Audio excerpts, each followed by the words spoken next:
Hello, and welcome to episode 3 of In Our Midst, where we feature people and organizations making positive change in our community and in the world. My name is Phil Rosner, and I am your host. In this episode, I will be talking with Dr. Mary-Wynne Ashford, who is a longtime activist in the area of nuclear weapons abolition.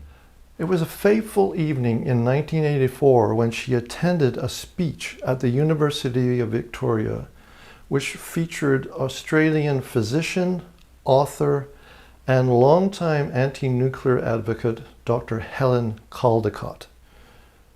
After hearing Dr. Caldicott's impassioned speech on the explicit threat the world was under due to the great proliferation of nuclear weapons, Dr. Ashford decided to dedicate herself to do whatever she could to rid the world of these horrifying weapons of mass destruction. This led her to work from 1984 to 2004 with the International Physicians for the Prevention of Nuclear War, where she served as co-president from 1998 to 2002. The organization was awarded with the Nobel Peace Prize for its work to end the threat of nuclear war. Dr. Ashford has written a book titled Enough Bloodshed: 101 Solutions to Violence, Terror, and War, and has appeared on 2 TED Talks. Please join me now as we delve deeper into the life and work of Dr. Mary-Wynne Ashford.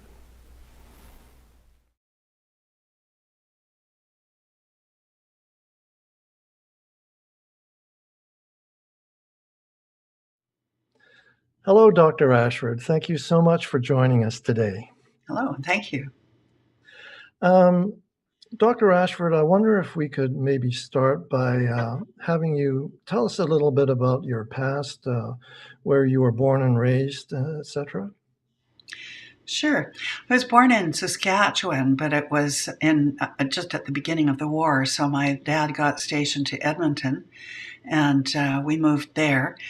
I grew up in Edmonton, and I guess I'll just tell you the things that are relevant to me today. And that one of them is when I was 10, the university put on a program for 10-year-old children in children's theater. And it was the very first time anybody had talked about children's theater at all. So we had a director who came from Toronto and put on a couple of plays. And I just loved it. I just was totally hooked. So from then on, the university continued with programs in children's theater. And I went on to do speech studies with a wonderful teacher there named Walter Kaza, who is very, very distinguished in the province of Alberta. And then went to University of Alberta, did a couple of degrees there. I graduated as a teacher, science degree, and then teaching, and taught in a high school there, which I also loved. Later on, we moved to Calgary, and my dad was dying. And I was very, very impressed by his family doctor. Not so impressed by some of the others. And I found myself thinking, I could do this better. They know a lot, but they're not all that kind. So I decided I would go back and do some pre-med courses and see if I could get into med school. By this time, I was 37. So I did get in. I graduated with a completely different notion of how to work collaboratively, and that has just been a wonderful experience for me. So I interned out here in Victoria, and then very shortly after that, in 1984, I heard Helen Caldicott speak at the University of Victoria, and she was talking about nuclear weapons, something I'd never, ever paid any attention to. And I was deeply, deeply shocked. I couldn't sleep. I couldn't think of anything. I mean, I was going to work, but I was just exhausted trying to think how I I didn't want to get involved in this. You know how you think, well, it's not my problem. It's it's your problem. It's everybody's problem. And by this time, I was in a new relationship, and between us, we had 7 kids, most of them teenagers. So it was a big thing when I said to them that I was going to get involved in nuclear disarmament. But my son Graham, who was in grade 12 then, said, well, it's about time, Mom. And I thought, what? And he said, haven't you ever noticed all the posters in our bedrooms? And here were these posters for bands like U2 and Pink Floyd and all anti-nuclear groups and so on. And it was then that I realized that my kids were really, really frightened, and with good reason. It's interesting, Dr. Ashford, because in 1962, I was in grade 6 when the Cuban Missile Crisis took place. And, I remember the principal asked us to go to the basement of the school and go down on our hands and knees right against the concrete wall and put our hands over our heads. It was really frightening. And obviously, it was really touch and go during that crisis. Where were you at that time, and how did that affect you? Yeah, I was in Edmonton teaching high school at Bonnie Doon, and Bonnie Doon is way across South Edmonton from where we lived in the interns' quarters. My first husband was also a doctor, so we lived in the interns' quarters, and he worked at the university hospital. We had a little Volkswagen Beetle, and we decided the best plan for us would be to outfit the Beetle and head for the mountains. We were going to head for Hinton. So we had all kinds of survival equipment packed in there, and food and sleeping bags and all of that. And the plan was that I would drive the car to school, of course, but if we got the air raid warning, then I would zoom across on White Avenue to the university and pick him up. We didn't think deeply about it, because at the minute you think deeply about it, you realize everyone in South Edmonton is going to be on White Avenue, because that's the only road that goes right across and then out the highway. So there would be no possible way that I could get back to the university hospital in an emergency. We'd be all jammed up.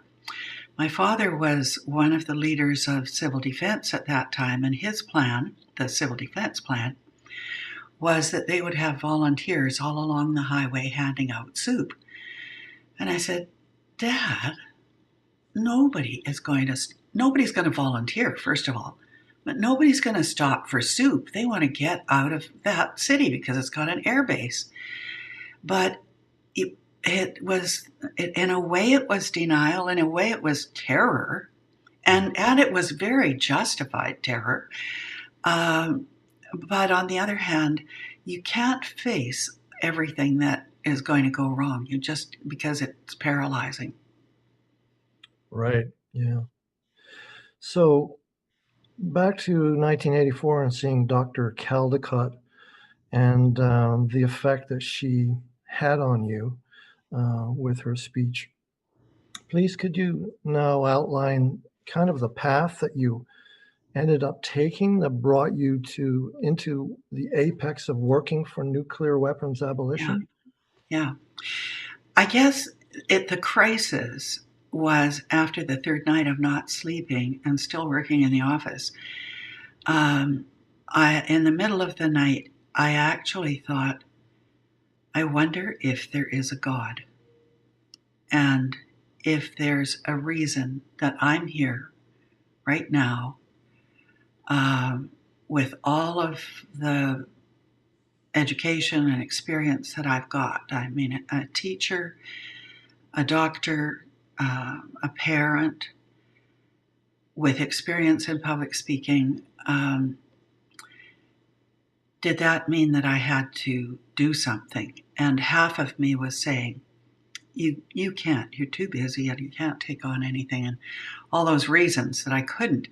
But the other side of that is, if I'm not willing to do it, and I actually have the capacity, who do I think is going to do it? Who is there? And Helen Caldecott said, it's going to take every single person You bring whatever you've got, and everybody has to work if we're going to save the planet.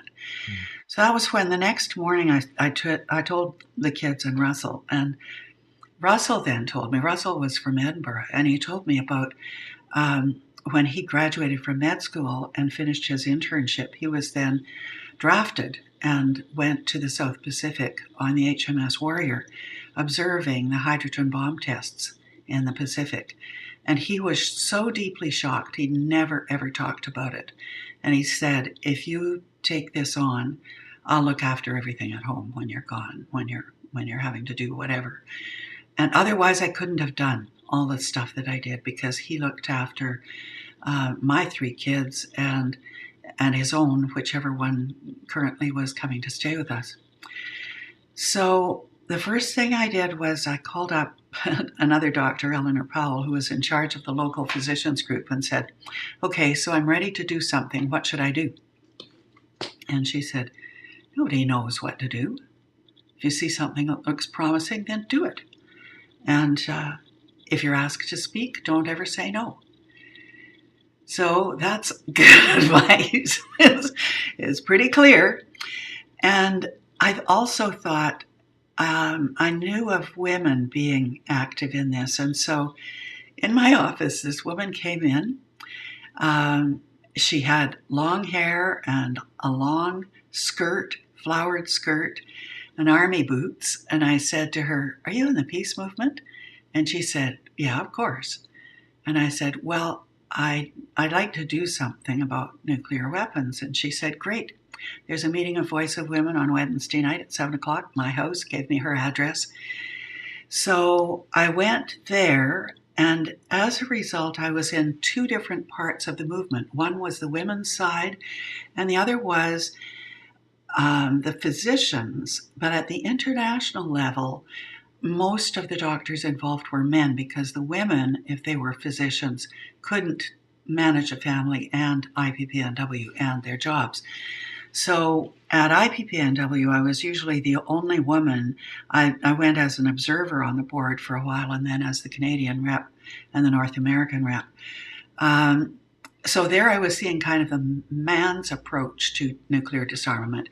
And at the same time, through the women's group, I saw a completely different perspective, because while the men were talking about the Comprehensive Test Ban Treaty and how many bombers and so on, the women were talking about security means being able to walk downtown at night without fear. And it's a completely different approach to what is real security. And the women simply reject the notion that we're made more secure by having militaries. So that was my initiation into the women's movement, as well as into the peace movement. And it's been amazing. So at the level of the international sphere, that was because in IPPNW, we had world congresses with many of the outstanding speakers of the day, including Al Gore when he was a young senator. And he spoke in Moscow. I remember that. And, prime ministers spoke. Those were very, very important times. And eventually, members of IPPNW, the leadership, met with Mikhail Gorbachev. And he was so affected by that, he wrote in his book, Perestroika, that there were 2 things that affected him. One was the hundreds of thousands of letters from little children all over the world, and the other was his meetings with doctors. And that was just before he went and met Reagan in Reykjavik, and they set up the first of the major bilateral treaties, which have lasted up until last year. So working at that level, I started out being the only woman on the platform, and that was becoming embarrassing for the organization, that not to have gender parity on the platform. And so I got asked to speak more and more frequently, and gradually I got better at giving speeches too. So I ended up speaking really everywhere, speaking in Europe and speaking all through France. I did a project for IPPNW where I went to France and toured 26 cities and talked to the doctors to explain why we have to be concerned about nuclear weapons, and that being against nuclear weapons did not mean that you were a communist, because in France you were immediately labeled as a communist if you were anti-nuclear weapons. As time went on, I participated more and more with occasions when I met with dignitaries, including there was a meeting that Gorbachev put on in Rome after he'd left the Soviet Union, and it was a meeting of the people who'd won the Nobel Peace Prize, and I went to represent IPPNW because we won it in 1985. And at that meeting, it was, Lech Walesa was there from Poland, and all these other amazing peace Nobel Prize winners, Nobel laureates. And at that time, a group of us were taken to have a private audience with the Pope. That was Jean Paul, the Pope at that time, the Polish Pope. So that was a very moving time because he had written a statement for us that was incredible. It could have been written by any one of us. It was a very, very powerful statement in opposition to nuclear weapons. Interesting. So now, Dr. Ashford, if we could kind of fast forward to 2020, in your opinion, have there been any major inroads with regard to nuclear weapons abolition in recent times? Is the situation improving, or is it getting worse? Oh, yeah, opinion? It's phenomenal what's happening right now. Excuse me. In 2007, IPPNW began a new organization, excuse me, called ICAN, International Campaign to Abolish Nuclear Weapons. And it's a coalition of hundreds of organizations, like-minded organizations. It includes the Red Cross and the churches, the World Council of Churches, and so on. So it's a very widespread coalition. And the goal was to get a treaty to abolish nuclear weapons. Then in 2000, I guess it would have been about 2013 or 14. I forget when the first one was. Norway set up the first humanitarian conference to talk about the danger, the humanitarian consequences of a nuclear war. And they invited like-minded states to come to Norway to talk about that. Well, these diplomats were so shocked to learn the real consequences of a nuclear war, because they never talk about that at the UN. They talk about deterrence and security and the wording of resolutions, but they weren't conscious at a gut level of what would actually happen. And those diplomats were so shocked, they said, we have to meet again. So they met again 6 months later in Mexico and then in Vienna.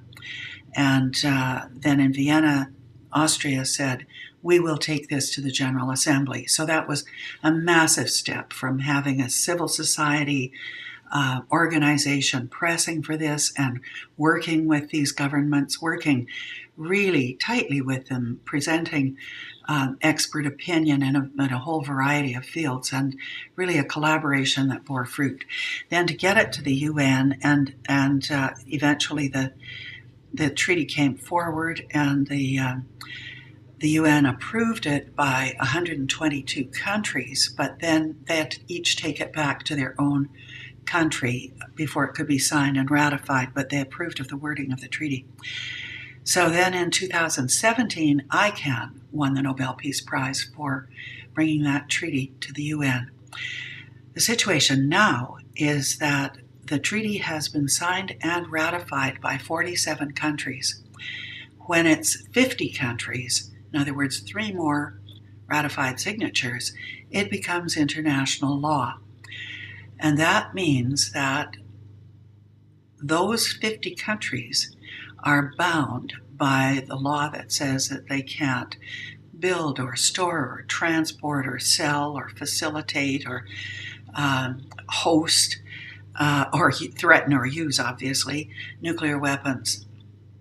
So at the moment, the nuclear powers have not signed that agreement, and neither have the countries that are supposedly sheltered by the nuclear weapons states. So Canada has not signed. NATO countries have not signed. But once this becomes international law, the stigma of being actually outriders instead of being a part of international law, that stigma is huge. And the pressure that will be brought to bear on countries is going to grow. And one of the NATO countries will cave into that. It may be one of the European countries first.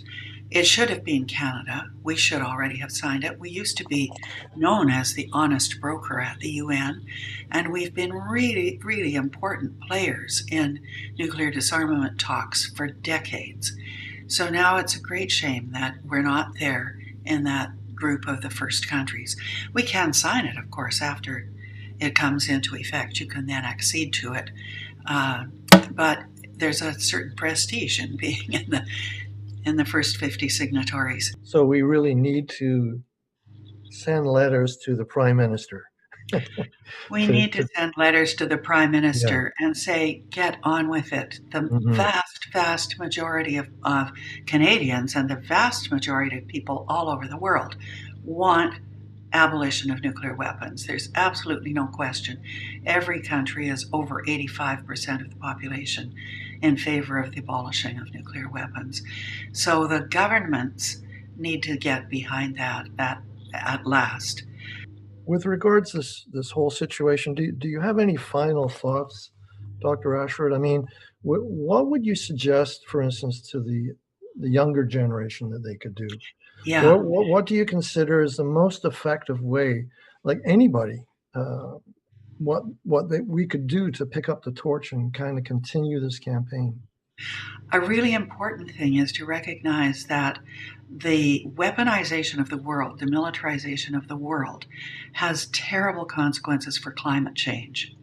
And young people are very, very deeply engaged with climate change. But what they're not addressing, because most people don't know it, is that the world's militaries are the greatest emitters of greenhouse gas emissions.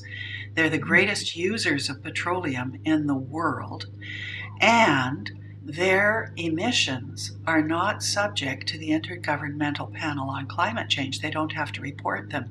So it's like a big secret that, when these bombers go off, they're burning some 14,500 gallons of fuel an hour. Imagine.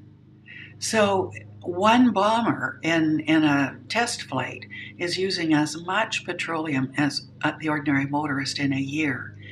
So we can't continue with that. And if the young people make the connection and raise awareness of that, that's a really important thing.